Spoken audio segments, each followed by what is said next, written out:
Mis suegros cambiaron la cerradura de nuestra casa mientras estábamos de vacaciones porque mi marido les dijo que yo había estado robando las joyas familiares. ¿Pueden creerlo? 7 días en Cancún, con arena entre los dedos y margaritas al atardecer, para volver y encontrarme con mis maletas en la puerta. La imagen de esa cerradura nueva, brillante y plateada, burlándose de mí bajo la luz del porche, jamás se borrará de mi mente. Llevo 15 minutos sentada en el auto mirando la pantalla, intentando encontrar palabras que no suenen a telenovela barata. Necesito desahogarme con alguien que no sea mi hermana, quien ya está harta de escucharme llorar por teléfono. Todo comenzó hace 6 meses, cuando conocí a los padres de Alejandro. Desde el primer momento supe que la señora Elena me odiaba. No era nada obvio. Sonreía, me ofrecía café, preguntaba por mi trabajo, pero había algo en su mirada, como un escáner que buscaba imperfecciones, y su marido, don Carlos, apenas me dirigía la palabra, como si yo fuera invisible. Son mayores, de otra generación, me decía Alejandro. Dale tiempo, Marcela. Y yo lo intenté, juro que lo intenté. Cada domingo nos presentábamos en su casa con una botella de vino que nunca abríamos porque es demasiado cara para una comida normal. Las conversaciones giraban en torno a lo maravilloso que era su hijo y lo afortunada que era yo de tenerlo. Alejandro siempre ha tenido éxito con las mujeres, repetía Elena mientras servía la sopa. Su ex, Verónica, viene de una familia estupenda. Su padre es juez, ¿sabes? Una pena que terminaran. Mientras tanto, yo sonreía y tragaba, literalmente. Jamás pensé que esos almuerzos incómodos se convertirían en esto, una traición a escala industrial. Pero vamos por partes. Hace 2 meses, Alejandro y yo nos mudamos juntos después de 1 año y medio de relación. Encontramos un apartamento precioso cerca del centro, con una terraza pequeña pero suficiente para mis plantas y sus mañanas de café. Como yo soy diseñadora gráfica freelance y trabajo desde casa, me encargué de hacer del lugar algo acogedor.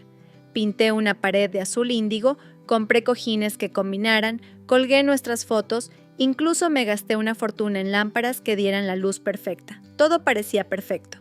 Alejandro trabaja en una consultora, gana bien, yo tengo mis proyectos, y juntos hacíamos planes para viajar, quizás tener un perro, los típicos sueños de pareja. Pero claro, las suegras siempre encuentran forma de meterse. Elena comenzó a aparecer sin avisar. Estaba por la zona, decía, con un pastel comprado que dejaba en la cocina mientras inspeccionaba cada rincón. ¿No crees que estos muebles son muy oscuros? El apartamento ya es pequeño. Oh, ¿esas cortinas las elegiste tú? Son interesantes. Una tarde encontré a Elena reorganizando MI Cocina porque, según ella, los platos quedaban mejor en el armario de arriba.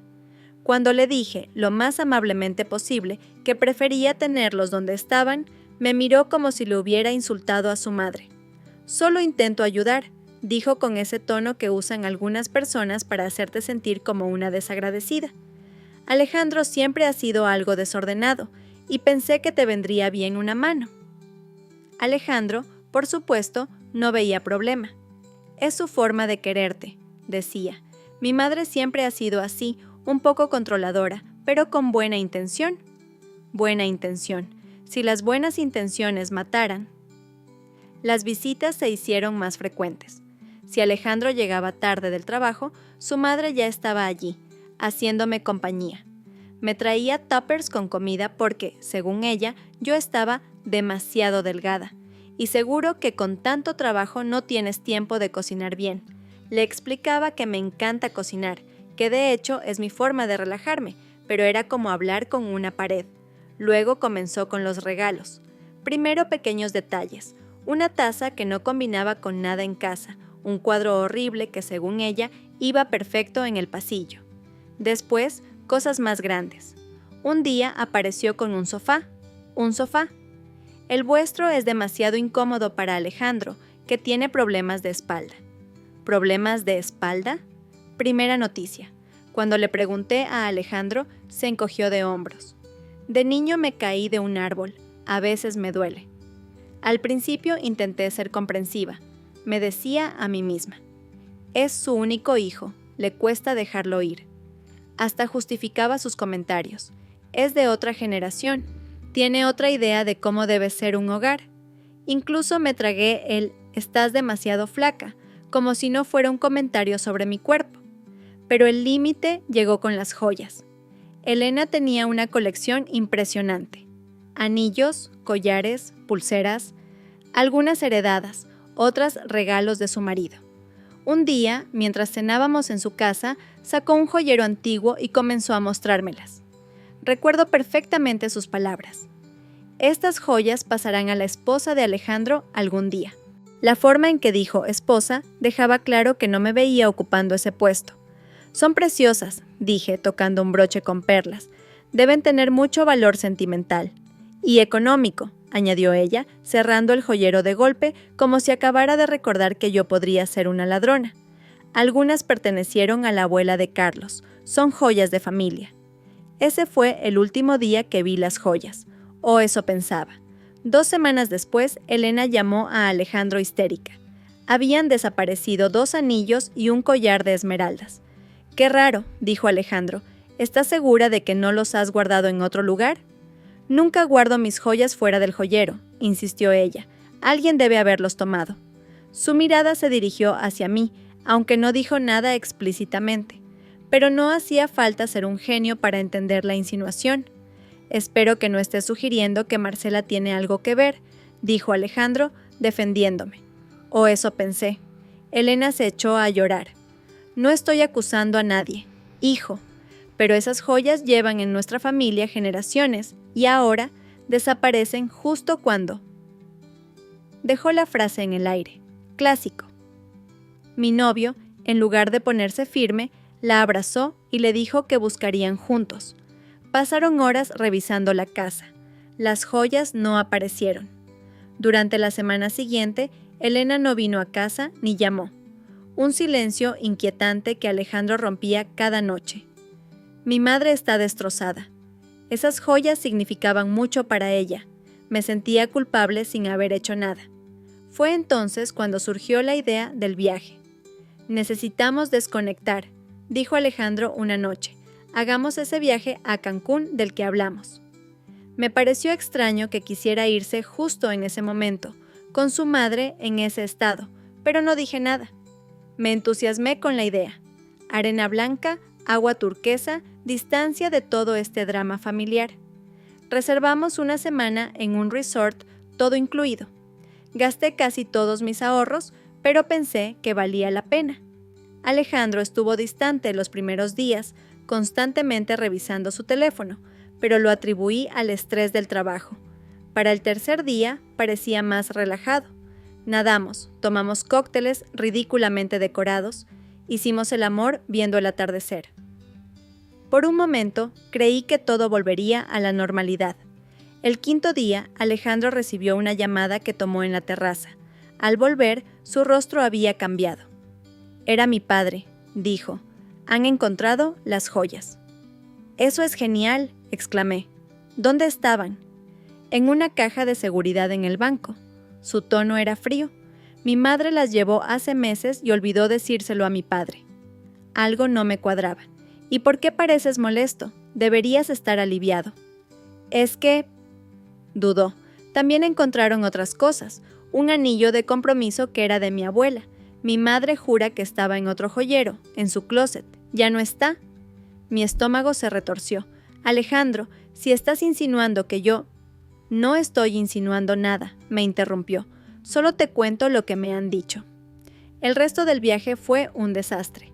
Alejandro se distanciaba cada vez más, pasaba horas en el teléfono y cuando intentaba hablar del tema me evitaba. «Son vacaciones, Marcela. No las arruinemos con discusiones». Al volver, encontré mis maletas en la puerta y esa maldita cerradura nueva. Elena estaba allí, por supuesto, junto a don Carlos y Alejandro, los 3 con cara de funeral. «Lo sentimos, Marcela», dijo don Carlos con su voz grave, «pero no podemos permitir que sigas viviendo aquí después de lo ocurrido». «¿De qué diablos hablan?», miré a Alejandro esperando que me defendiera. Él bajó la mirada. «Encontraron el anillo en tu neceser de maquillaje. Mi padre revisó las maletas antes de que saliéramos de viaje. Sospechaba algo». «¿Qué? ¿Tu padre registró mis cosas? La indignación me ahogaba. ¿Y tú lo permitiste? Marcela, el anillo apareció. No puedes seguir negándolo. Me quedé paralizada. Yo no tomé ningún anillo. Alguien debe haberlo puesto ahí. ¿Quién? ¿Mi madre? Alejandro soltó una risa amarga. ¿Por qué haría algo así? ¿En serio me lo preguntaba? Después de meses viendo cómo su madre intentaba sabotear nuestra relación. Alejandro, piénsalo bien. ¿De verdad crees que yo robaría algo? ¿Para qué? Si quisiera venderlo, ¿por qué lo guardaría en mi neceser, donde cualquiera podría encontrarlo? Pero era inútil. La decisión estaba tomada. Mi relación, mi hogar, mi confianza, todo destruido por un anillo que jamás había visto. Puedes recoger el resto de tus cosas otro día, dijo Alejandro, dándome una bolsa con objetos básicos, mi cepillo de dientes, algunas prendas, mi laptop. Te avisaré cuando estaré fuera para que vengas. Así que aquí estoy, en mi auto, escribiendo esta locura porque necesito que alguien me crea, porque necesito entender cómo el hombre que decía amarme pudo traicionarme así, porque necesito procesar que pasé de tener un hogar a ser una ladrona sin hogar en cuestión de una semana. Lo más irónico es que, mientras empacaba para Cancún, vi a Elena merodeando por nuestro apartamento. Alejandro le había dado llaves por emergencias. Entró mientras yo estaba en la ducha, y cuando salí me dijo que venía a dejarnos comida para cuando volviéramos. Ahora me pregunto qué más dejó además de comida. No sé qué hacer. Mi hermana vive en un estudio minúsculo, no puedo quedarme con ella. Mis padres están a 5 horas de distancia y mi maldito orgullo no me deja llamarlos y decirles que todo ha fracasado, que tenían razón cuando me advirtieron que iba demasiado rápido con Alejandro. Pasaré la noche en un hotel barato. Mañana pensaré qué hacer con mi vida en ruinas. Pero algo tengo claro, voy a demostrar mi inocencia. Y cuando lo haga, no habrá disculpa suficiente en el mundo para lo que me han hecho. Mis dedos tiemblan sobre el teclado mientras conduzco hacia el hotel más cercano, intentando no llorar para no tener un accidente. Todavía llevo puesta la pulsera que Alejandro me regaló en Navidad. Me la quito y la lanzo por la ventana. Ya no quiero nada de él, solo quiero justicia y tal vez, solo tal vez, un poco de venganza. Lo que no saben es que tengo mi as bajo la manga. Algo que descubrí justo antes del viaje y que cambiará todo. Pero eso es otra historia, y necesito ordenar mis ideas antes de continuar. La noche en el hotel fue terrible. La cama olía a humedad. Las paredes eran tan delgadas que podía escuchar la televisión del vecino, y mi mente no paraba de reproducir la escena de las maletas en la puerta una y otra vez. A las 3 de la mañana recibí un mensaje de Alejandro. Siento que haya terminado así. Espero que entiendas que necesito tiempo para procesar todo esto. ¿Él necesitaba tiempo? ¿Él? Lancé el teléfono contra la almohada y ahogué un grito. ¿Cómo se atrevía a hacer como si fuera la víctima? No respondí. En su lugar hice algo que había estado evitando. Llamé a mi hermana Sofía. «Estoy en un hotel», le dije cuando contestó, somnolienta. «¿Qué? ¿Por qué?» Le conté todo. Las joyas, el viaje, las maletas, la cerradura. «Esa bruja», fue su respuesta inmediata. «Te tendió una trampa, está clarísimo». El problema es que no puedo probarlo. «¿Y qué ibas a hacer ahora?» Suspiré. «No lo sé. Necesito recoger mis cosas, buscar un lugar donde vivir, intentar seguir trabajando como si mi vida no se hubiera desmoronado». «Ven a casa», dijo Sofía sin dudar. «Mi sofá es tuyo». «Gracias, pero sabes que tu apartamento es minúsculo. Es temporal, hasta que encuentres algo». Acepté, más por necesidad que por convicción. Al día siguiente recogí lo básico de nuestro apartamento. Alejandro no estaba, como prometió, pero había dejado una nota. «He separado algunas de tus cosas. El resto puedes venir a buscarlo cuando quieras. Las llaves ya no funcionan. Avísame antes». Mis cosas estaban en cajas de cartón en el pasillo. Toda mi vida etiquetada y empaquetada como si fuera basura. Mis libros, mi ropa, mis recuerdos. Todo mezclado sin ningún cuidado. Mis plantas, marchitas por falta de agua. Mientras cargaba las cajas al auto, la vecina del 3B me miró con compasión. «¿Estás bien, querida?», preguntó. La señora Martínez, una mujer de unos 70 años que siempre nos saludaba con una sonrisa. No realmente, respondí sincera. Me han acusado de algo que no hice. Ella asintió, como si entendiera perfectamente. Tu suegra nunca me gustó, dijo bajando la voz. Viene demasiado cuando no estás, me detuve. ¿Qué quieres decir? Oh, la he visto entrar muchas veces, siempre con su propia llave, siempre mirando a los lados como si hiciera algo malo. Mi corazón se aceleró.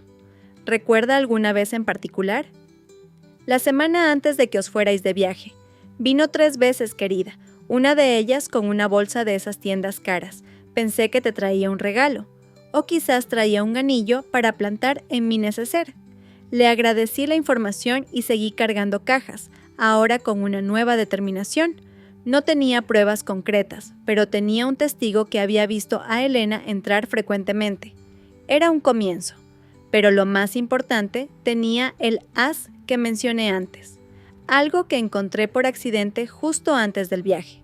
Un día, mientras buscaba un cargador en el escritorio de Alejandro, encontré una pequeña libreta negra. Al abrirla, vi que estaba llena de números, fechas y nombres que no reconocía. Algunas cantidades eran enormes, 50,000, 75,000, 120,000. Al principio no entendí. ¿Eran préstamos? ¿Inversiones? Hasta que vi un nombre que me resultaba familiar, B. Muñoz, con una cantidad, 250,000 y la palabra pendiente. B. Muñoz, Verónica Muñoz, la ex de Alejandro, la hija del juez, la favorita de Elena. ¿Por qué Alejandro le debía tanto dinero a su ex? ¿Y por qué lo ocultaba? No tuve tiempo de investigar más porque él llegó a casa. Dejé la libreta donde la encontré, fingiendo que buscaba otra cosa, pero tomé fotos con mi móvil. Fotos que ahora podrían ser mi salvación. Esa misma noche, mientras Alejandro se duchaba, busqué B. Muñoz en internet. Verónica era abogada en un bufete prestigioso, especializada en derecho mercantil, pero lo más interesante fue otro nombre que apareció asociado al suyo en varios eventos, Carlos F., mi suegro. Demasiadas coincidencias. En el apartamento de Sofía extendí mis pruebas. Las fotos de la libreta, capturas de pantalla de eventos donde aparecían Carlos y Verónica y una cronología de las visitas de Elena según recordaba. Esto es como una película, dijo Sofía mirando los papeles extendidos en el suelo. Pero, ¿cuál es la conexión? No estoy segura, pero creo que va más allá de las joyas. Creo que Alejandro está metido en algo turbio, probablemente relacionado con dinero, y de alguna manera involucra a su ex y a sus padres. ¿Y por qué te acusarían de robo? Para deshacerse de mí, o como distracción. Necesitaba más información, pero ¿cómo conseguirla sin levantar sospechas? La respuesta vino de la forma más inesperada. 2 días después, mientras trabajaba en un proyecto para mantenernos a flote, afortunadamente mis clientes no sabían ni les importaba mi drama personal. Recibí una llamada de un número que no reconocí. ¿Marcela? Una voz femenina, tímida. ¿Sí? ¿Quién habla? Soy Claudia, la secretaria de Alejandro en la consultora. Mi pulso se aceleró. Había conocido a Claudia en un par de eventos de la empresa. Una chica joven, eficiente, siempre amable. Alejandro no está conmigo, dije, pensando que lo buscaba. Lo sé. Te llamo porque, bueno, ha pasado algo extraño y pensé que deberías saberlo. Me senté, preparándome para cualquier cosa. Te escucho. Esta mañana llegó un sobre para Alejandro, muy formal, de un bufete de abogados. Se le cayó mientras lo abría y vi el contenido. No debería haberlo leído, pero... ¿Qué era, Claudia? Una demanda. Verónica Muñoz está demandando a Alejandro por fraude. Mi mundo, ya tambaleante, dio un giro completo. ¿Fraude? Repetí, aferrándome al teléfono. ¿Qué tipo de fraude? Claudia bajó la voz hasta casi un susurro. Según el documento, Alejandro y su padre utilizaron una empresa fantasma para desviar fondos de inversores. Verónica era la abogada que estructuró todo el esquema, pero ahora alega que la engañaron sobre la legalidad de la operación y que está siendo investigada por el Colegio de Abogados. Las piezas comenzaban a encajar. Las cantidades en la libreta, la relación entre Carlos y Verónica, la urgencia por deshacerse de mí. ¿Por qué me cuentas esto, Claudia?, pregunté, aunque ya intuía la respuesta. Porque creo que te han usado como chivo expiatorio, dijo con firmeza. El día que encontraron el anillo en tu neceser, Alejandro ya sabía que Verónica iba a denunciarlo. Su padre le advirtió. Necesitaban una distracción, alguien a quien culpar si las cosas se ponían feas. ¿Cómo sabes todo esto? Escuché a Alejandro hablando con su padre por teléfono. Dijo que estaba hecho, que habían solucionado el problema M. Supongo que M eres tú, Marcela. Un escalofrío me recorrió la espalda. No solo me habían acusado falsamente, sino que todo había sido calculado, planeado meticulosamente. ¿Tienes alguna prueba de lo que me estás contando?, pregunté, intentando mantener la calma. Puedo enviarte fotos de la demanda, dijo Claudia, pero ten cuidado. Si descubren que te he contactado, no te preocupes, seré discreta.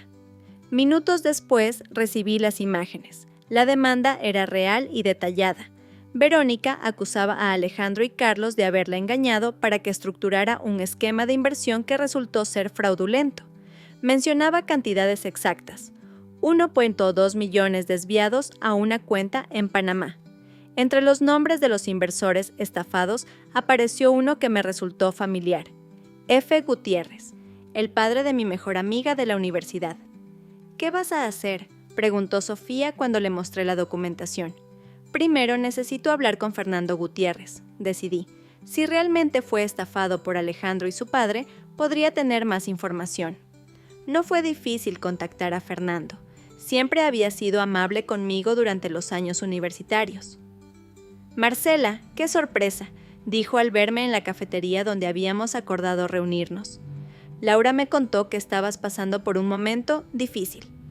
Es complicado, respondí, pero creo que puedo estar relacionado con algo que te ha ocurrido a ti. Le mostré la demanda. Sus ojos se abrieron como platos al ver su nombre allí. ¿Dónde conseguiste esto? Le expliqué brevemente mi situación, omitiendo la parte de Claudia para protegerla. Así que estás diciendo que tu novio y su padre... Dejó la frase en el aire. Creo que me usaron para desviar la atención de sus negocios turbios, dije. Y necesito saber más para limpiar mi nombre. Fernando suspiró profundamente. Invertí 200.000 euros en un proyecto inmobiliario que Carlos Fernández me presentó como la oportunidad del siglo. Su hijo, un consultor financiero de prestigio, avalaba la inversión con proyecciones espectaculares. La zona se revalorizaría un 300% en 5 años, decían. ¿Y qué pasó? Nunca hubo tal proyecto, dijo con amargura. El terreno existía, pero estaba clasificado como no urbanizable. Imposible construir legalmente allí. Cuando lo descubrí y pedí explicaciones, Carlos me dijo que había sido un malentendido y que me devolvería el dinero en 90 días. Han pasado 8 meses. ¿Y Verónica Muñoz? ¿La conoces? Claro, era la abogada que redactó los contratos, muy profesional, siempre impecable. Pero hace un mes me llamó, nerviosa, preguntando si pensaba emprender acciones legales. Me dijo que ella también había sido engañada, que los Fernández le habían asegurado que todos los permisos estaban en regla. ¿Le creíste? No lo sé, admitió Fernando, pero sí sé que hay al menos 10 inversores más en mi situación. Algunos han presentado denuncias individuales. Yo estaba esperando a ver si Carlos cumplía su palabra. Salí de la cafetería con la cabeza dando vueltas, pero con más determinación que nunca. No era solo mi reputación lo que estaba en juego, sino el dinero y la confianza de personas que habían sido estafadas. Necesitamos un plan, dijo Sofía cuando le conté todo. No puedes simplemente presentarte con estas acusaciones sin más pruebas. Tengo las fotos de la libreta, recordé, y ahora el testimonio de Fernando. No es suficiente. Podrían decir que las fotos están manipuladas o que malinterpretaste los números. Y Fernando solo puede confirmar que fue estafado, pero no que te tendieron una trampa a ti específicamente. Tenía razón, necesitaba algo más contundente, algo que conectara directamente el fraude con la acusación de robo contra mí. La respuesta llegó de forma inesperada. Esa noche recibí un mensaje de un número desconocido. Si quieres pruebas de tu inocencia, mira el video de seguridad del edificio del día 15 a las 11:23 am. El día 15, 3 días antes de nuestro viaje a Cancún. ¿Quién había enviado el mensaje? Claudia. ¿Otra persona que sabía la verdad? No importaba. Lo que importaba era obtener ese video. La señora Martínez, recordé de repente. Ella me dijo que vio a Elena entrar varias veces cuando no estábamos. ¿Y? El edificio tiene cámaras de seguridad en el vestíbulo. Si Elena entró el día 15 a las 11:23, podríamos verla. El problema era acceder a esas grabaciones. El sistema de seguridad era administrado por la comunidad de vecinos y yo ya no tenía acceso al edificio. Tengo una idea, dijo Sofía con una sonrisa traviesa. ¿Recuerdas a Miguel, el chico con el que salí hace unos meses? Trabaja en una empresa de seguridad. Tal vez pueda ayudarnos. Miguel resultó ser más útil de lo que esperábamos. No solo accedió a ayudarnos, cualquier cosa por la hermana de Sofía, sino que además conocía al técnico que había instalado el sistema en nuestro edificio. No puedo darte acceso directo a las grabaciones, explicó, pero puedo hacer una copia de las que necesitas sin que quede registro. 2 días después teníamos el video. La calidad no era excepcional, pero se distinguía claramente a Elena entrando al edificio a las 11:20 am del día señalado. Llevaba una pequeña bolsa de una joyería de lujo. A las 11:42 salía sin la bolsa. Esto demuestra que entró, pero no que plantara el anillo en tu neceser, señaló Sofía, siempre práctica. No, pero es un comienzo, respondí. Si podemos demostrar que entró justo antes del viaje, llevando una bolsa de joyería y conectarlo con la acusación posterior, necesitamos más, insistió, algo que conecte todo sin lugar a dudas. Mientras reflexionaba sobre nuestro siguiente paso, recibí otro mensaje del número desconocido. Habla con José, el portero. Él la vio subir cuando no debía. José era un hombre mayor, de aspecto afable, que llevaba décadas trabajando en el edificio. Lo conocía bien. Siempre me saludaba con una sonrisa y preguntaba por mis plantas. «Necesito tu ayuda, José», le dije cuando lo encontré en su pequeño cubículo del vestíbulo. «Es sobre Elena, la madre de Alejandro». El hombre me miró con tristeza. «Ya me enteré de lo que pasó, señorita Marcela. Una vergüenza tratarla así después de todo lo que ha hecho por ese apartamento. José, ¿viste a Elena entrar al edificio el día 15 por la mañana?» «Claro que la vi», asintió. «Siempre la veo. Viene cuando ustedes no están, aunque tiene llave y no necesita anunciarse. Ese día me pareció especialmente nerviosa. ¿Notaste si llevaba algo?» «Una bolsita pequeña, de esas elegantes. Le pregunté si era un regalo para usted, y me dijo que algo así». José hizo una pausa. También me pareció raro que me pidiera que no le mencionara a usted o al señor Alejandro que había venido. «¿Te dijo por qué?» «Dijo que era una sorpresa para cuando volvieran de viaje». Su expresión se ensombreció. Vaya sorpresa les tenía preparada. «José, ¿estarías dispuesto a declarar esto si fuera necesario?» El hombre asintió sin dudar. «Por supuesto, señorita, no me parece justo lo que le han hecho». Con el testimonio de José y el video de seguridad teníamos una base más sólida.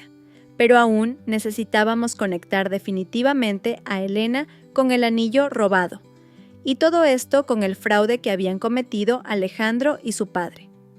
La pieza final del rompecabezas llegó, irónicamente, de la propia Verónica Muñoz. «Tengo información que podría interesarte», dijo cuando respondí a su llamada inesperada, «sobre tu ex y sus padres». «¿Cómo conseguiste mi número?» «Eso no importa. Lo importante es que ambas hemos sido utilizadas y creo que podemos ayudarnos mutuamente».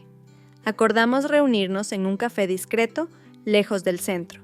Verónica era exactamente como la recordaba de las fotos que había visto, elegante, segura de sí misma, con ese aire de superioridad que me había intimidado al principio.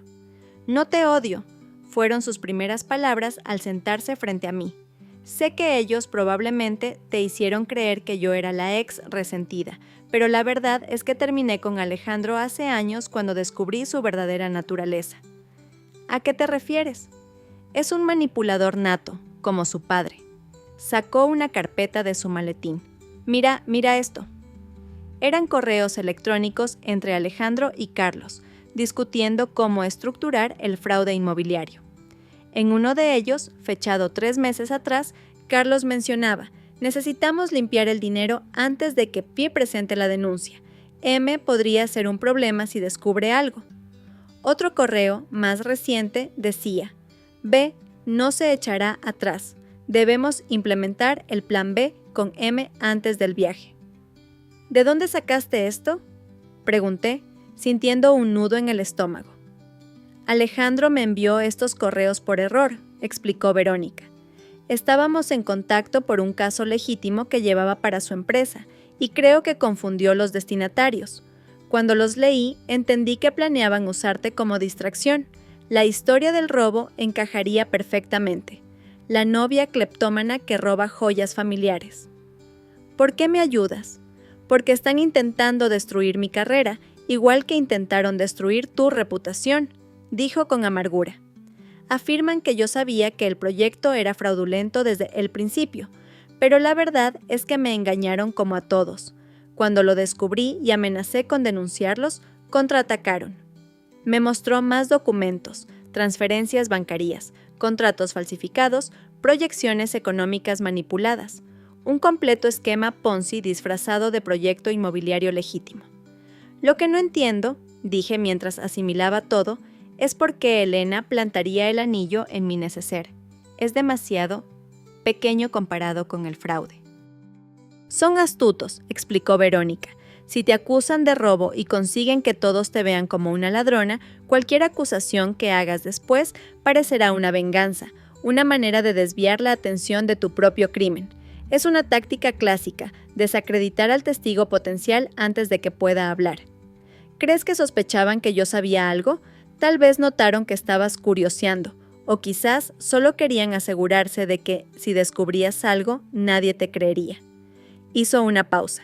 También existe la posibilidad de que simplemente Elena no te soportara y aprovechó la oportunidad para matar los pájaros de un tiro. Verónica me propuso unir fuerzas. Ella con su demanda por fraude profesional, yo con mi acusación de difamación y plantación de pruebas falsas. Juntas, nuestros casos serían mucho más sólidos.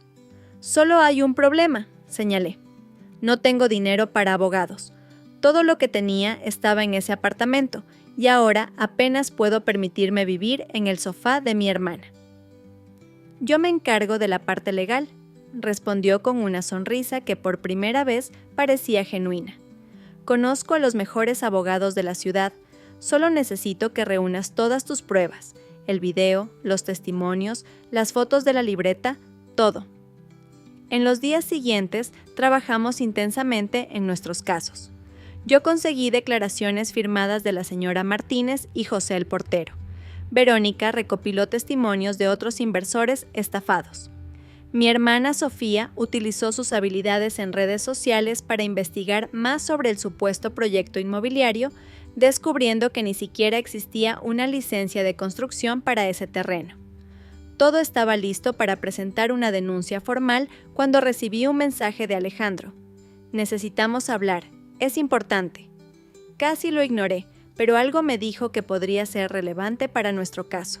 Acordamos vernos en un lugar público, con Sofía observando discretamente desde otra mesa.